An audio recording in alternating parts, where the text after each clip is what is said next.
کہا جاتا ہے کہ عبدالمطلب یمن کے بادشاہ سے ملے تھے۔ آپ کے بارے میں مشہور تھا کہ عبدالمطلب کی شان و شوکت بادشاہوں والی تھی۔ یمن کے بادشاہوں کے عبدالمطلب کے بارے میں جو تاثرات تھے وہ یہ تھے کہ یمن کے باشندوں نے جب عبدالمطلب کو دیکھا اور کہا کہ ایسا بادشاہ ہم نے آج تک نہیں دیکھا۔ یمن سے جب عبدالمطلب چلنے لگے تو یمن کے بادشاہ نے کہا کہ اے عبدالمطلب، میری طرف سے کچھ تحفے ہیں، ان کو قبول کرو۔ ان تحفوں میں 4-5 گھوڑے تھے، کچھ نیزے اور کچھ یمنی چادریں تھیں۔ ان گھوڑوں میں سے ایک کا نام اوراق تھا، ایک کا نام تھا میمون اور ایک کا نام تھا مرتجز یعنی ذوالجناح۔ اور بادشاہ نے کہا کہ ہمارے ان تحائف کو ایک عرب میں نبی آئے گا، اس تک پہنچا دینا۔ تو عبدالمطلب نے یہ سن کر کہا کہ وہ نبی پیدا ہو چکا ہے، وہ نبی میرا پوتا ہے، میں آپ کے تحائف اس تک پہنچا دوں گا، اور میرا نبی وہ نبی 8 برس کا ہو چکا ہے۔ عبدالمطلب یمن سے واپس آئے اور سارے تحفے حضور صلی اللہ علیہ وسلم کے سامنے رکھ دیے اور کہا کہ یہ کچھ تحائف ہیں یمن کے بادشاہ نے پیش کیے اور کچھ گھوڑے ہیں۔ آپ صلی اللہ علیہ وسلم ہر تحفے کو باری باری دیکھتے۔ جب گھوڑوں کی باری آئی تو آپ صلی اللہ علیہ وسلم کافی خوش ہو گئے۔ حضور صلی اللہ علیہ وسلم کے بارے میں کافی معجزات مشہور ہیں۔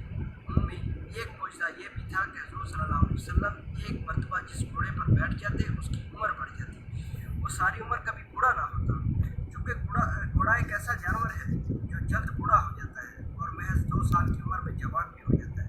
اس جانور کی عمر اوسطاً 20 سال سے زیادہ نہ ہوتی، لیکن یہ گھوڑا جو حضور صلی اللہ علیہ وسلم نے استعمال کیے انہوں نے 130 سال کی عمر پائی۔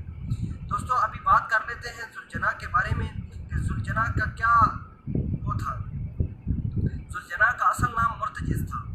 اس کا نام اس کی وجہ سے ذوالجناح رکھا گیا کیونکہ ذوالجناح کی رفتار، خاص آواز اور خوبصورتی کی وجہ سے اس کا نام ذوالجناح رکھا گیا۔ جب بھی یہ میدان میں حملہ آور ہوتا تو یوں لگتا جیسے اڑ رہا، اسی لیے اس کو ذوالجناح یعنی 2 پروں والا کہتے ہیں۔ امام حسین کو بچپن ہی سے اس گھوڑے سے بہت لگاؤ تھا۔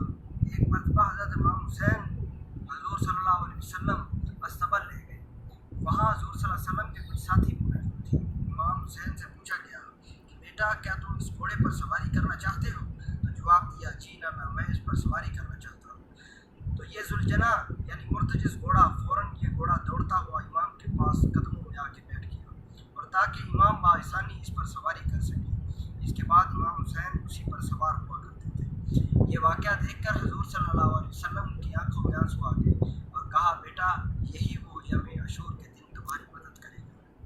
اسی وجہ سے 61 ہجری کو جب عاشورہ کا دن آیا جس کے لیے امام علی مقام نے اس کو چنا تھا، میدان کربلا میں مرتجز نے اپنے امام سے وہ وفا کی جو خود وفا کو بھی ذوالجناح پر ناز ہے۔ امام علی مقام جب ذوالجناح سے نیچے گرے تو ذوالجناح امام کے سامنے کھڑا ہو کر یزیدیوں کی طرف سے آنے والے ہر ایک تیر کو اپنے جسم پر جھیلتا رہا۔ ذوالجناح کو اتنے تیر لگے تو کوئی ایک دور سے دیکھ کر یوں لگتا تھا کہ اس گھوڑے کے 2 پر ہیں۔ روایات کے مطابق ذوالجناح نے 60 یزیدیوں کو اپنے سموں سے جہنم واصل کیا۔ امام علی مقام کی شہادت کے بعد ذوالجناح نے آل اطہار کے خیموں میں شہادت کی خبر بھی امام حسین کی خود ہی دی۔ ذوالجناح کے بارے میں مشہور ہے کہ ذوالجناح کو کافی بار موقع ملا کہ وہ پانی پی سکے فرات پر، لیکن انہوں نے امام کے ساتھ پانی نہ پی کر اپنا وعدہ وفا کیا جس کے لیے امام حسین نے 61 ہجری کو انہیں کو چھوڑا تھا۔ امام حسین کے اس گھوڑے کی وفا کی بات کریں تو آپ دیکھ سکتے ہیں کہ امام نے ہر شہید کی لاش کو خود اپنے ہاتھوں سے اٹھایا اور ہر بار یہ امام کے ساتھ میدان جنگ میں جاتا رہا۔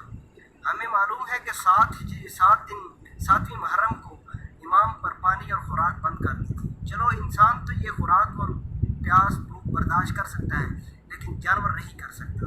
اگر کر بھی لے تو وہ اس طرح دوڑ نہیں سکتا، بھاگ نہیں سکتا، چل پھر نہیں سکتا، لیکن امام کے اس گھوڑے نے امام علی مقام کے ساتھ اس طرح وفا کی کہ جو کوئی اور نہ کر سکا تھا۔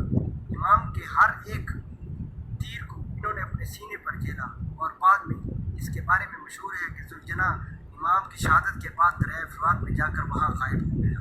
تو یہ تھی دوستو ذوالجناح کے بارے میں کہانی۔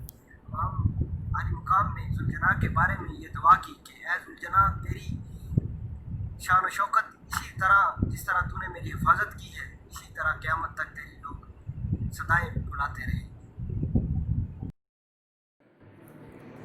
ویورز، میری ویڈیو اچھی لگے تو ضرور سبسکرائب کیجئے اور اس کے برابر میں بیل آئیکن کو ضرور کلک کیجئے تاکہ میری نئی آنے والی ویڈیوز آپ آسانی سے دیکھ سکیں۔